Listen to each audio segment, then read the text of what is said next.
সংসারের খোঁজ খবর নিত। কই তোমরা তো ঘরে এলে দাদা নানা রুলস ফলো করো না। ঘরটার মধ্যে আইয়ে তো হুইতে পড়ে এরপর মোবাইলের ইচ্ছা মতো স্থাপন শুরু করো। তারপর কিরা আছে দুনিয়া না আছে কোনো খোঁজ খবরই নেই। না না না ওইগুলো কোনো সমস্যা নাই। সমস্যা হয়েছে বউ অনলাগবো নানি দাদিগো মতো কোনো ইচ্ছা থাকবে না, স্বাদ থাকবে না, আল্লাহ থাকবে না, অবহেলা যা করবে করবে। কতবার কল দিতেছি ধরতেও আসে না। হ্যালো, কি কবা কও? সারাদিন কোনো খোঁজ খবর নাই। আমি ফোন দিলাম আমার কইতাছো কি কবা কও। এই যে বইয়ে থাকি না, এই যে কাম করতে হয়। আর মানুষেরা তো আর কাম করে না। তুমি আল্লাহ করো যে একটাবার ফোন দিয়ে কেমন আছে কি করি কি করছি না করছি জিজ্ঞানোর প্রয়োজনই মনে করো না। কোনো পেঁয়াজ নাই আলু নাই এগুলো আনন্দ লাগবো। এই দিন নাই না দিলাম এখন শেষ হয়ে গেছে। সব তো আমি আল্লাহ খাইছি। হিসাব না করলে তো 2 দিনই চলে যাইব।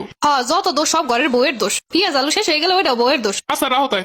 কেমন একটা সংসার করতেছি যে জায়গায় আমার কোনো গুরুত্বই নেই, আমার কোনো অধিকারই নাই। যেটা শেষ হয়ে যাবো সেই দোষ আমার। কোনো কিছু করতে গেলে যদি এদিক ওদিক হয় সেইটাও সম্পূর্ণ দোষ আমার। এই যে রিস্তের কথা তো বাদই দিলাম। আচ্ছা এইটারে কি সংসার কয়? এর থেকে তো আমি বাপের বাড়িতেই ভালো ছিলাম। শুধুমাত্র বিয়ে করতে বয়স জন্য কি বিয়ে করছি? এই সংসারে কোনো ভালোবাসা নাই, কেয়ার নাই, গুরুত্ব নাই। এটা কোনো সংসার হইলো? আচ্ছা বউ মানে কি খালি ঘরের কাজকর্ম করে দিবার কথা মতো উঠবে বসবে এইটাই? আর কথা মতো উঠলে না বসলে তাহলে বউ ভালো না? অপমান আর অবহেলা সহ্য করতে না পারে যখন দুই সাইডে কথা কই তখন হয় বউয়ের মুখ ভালো না, বউয়ের আচরণ ভালো না, বউয়ের স্বভাব ভালো না। আচ্ছা হাজবেন্ড যদি তার বউয়ের সময়ই না দেয়, তার গুরুত্বই না দেয়, তাহলে সেটা কেমন বইলো? কিছু কিছু মানুষ তো কই অল্পতে খুশি থাকতে হয় তাহলে সংসার সুখে হয়। এই যে স্বাদ আলাদা সবকিছু তো ত্যাগ করে দিছি, কখনো তো কিছু বলি নাই সব নিয়ে। কোনো তো বলি নাই এইটা কিনছে ওইটা কিনা দিচ্ছে আমারে দাও না কেন। তেমন কোনো চাওয়া পাওয়া তো নাই, তারপরেও কেন আমার সংসারটাই রমেল। আসলে অল্পতে খুশি থাকা মানুষের মনে সেই অল্পটুকু হইছে ওঠে না। যেই সব মেয়েদের দেখছি অনেক ইচ্ছা অনেক লোভ অনেক লালসা, তারাই দেখছি জীবনে সবকিছুই পায়। জীবনটা মনে হয় এই যে আদায় করে নিতে জানে সে মনে হয় সবই পায়। আর যে শুধু ভালোবাসা চায় সে মনে হয় শুধু অবহেলাই পাইয়া যায়। এই কষ্টগুলো এমন কাউরে বলানো যায় না, নিজে সহ্য করাও যায় না। এর থেকে 3 বেলা বউ পিটানো ভালো। পিটাইলে তো মানুষ দেখে এই মেয়েটা অত্যাচারে আসছে। আর যারা ভালোবাসাহীনতায় বুকে অবহেলায় বুকে তারা তো কিছু কইতেও পারে না, সহ্য করতে পারে না। আবার কেউ দেয়ও না, দেখাইতেও পারে না। সবাই মনে করে কত ভালো আছে মাইয়াটা, কিন্তু আসলে কি ভালোবাসাহীন কোনো সংসার করুন যায়? এগুলোর পরেও কিছু মানুষ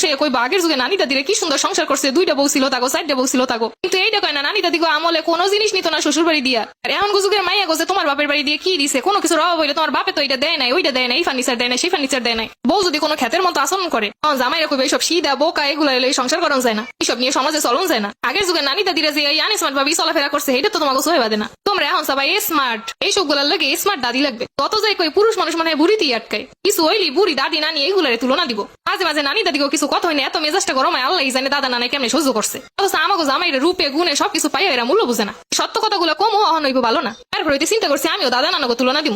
আগের যুগে বেড়ারা কাম কাজ করে বউয়ের পাশে বইয়ে থাকতো, ঘরটার মধ্যে আইয়ে সংসারের খোঁজ খবর নিত। কই তোমরা তো ঘরে এলে দাদা নানা রুলস ফলো করো না। ঘরটার মধ্যে আইয়ে তো হুইতে পড়ে এরপর মোবাইলের ইচ্ছা মতো স্থাপন শুরু করো।